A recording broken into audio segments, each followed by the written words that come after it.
Well, zero was thought by some ancient civilizations to be a very dangerous concept. It represented a void, or as a divisor, as a gateway to the infinite.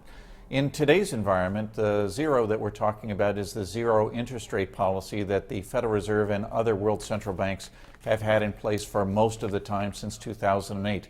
That zero policy has had blessings and curses, and the question really on a lot of people's minds at the moment is whether we're in good position to begin moving away from zero in the setting of interest rates. What might you suggest as a policy going forward?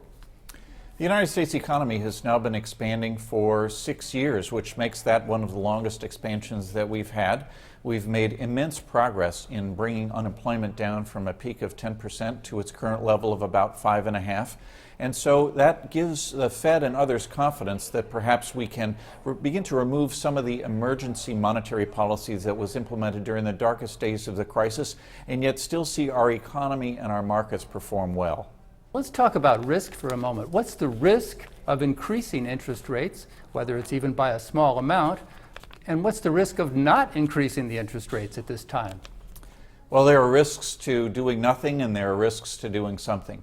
The risks of keeping interest rates at zero are that while they haven't appeared yet, the possibility still exists that all of that money in the system could roll around and create inflation that's higher than anybody wants. We haven't seen it yet. There are a lot of checks on that process, but it's not to say that that won't ever happen. And in addition, in the past, when central banks, including the Fed, have been too easy for too long, we've had asset price excesses, and the chair of the Fed, Janet Yellen, has already hinted about concerns about certain corners of the equity market. Of course, the risk in moving too aggressively is that the market or the economy has almost become addicted to interest rates at zero and would be troubled even by a modest increase in interest rates. To me, that latter argument seems like a little bit of a stretch because, after all, even a small increase in interest rates would leave monetary conditions very accommodative. What would be your forecast in terms of when we might see an adjustment to the interest rate?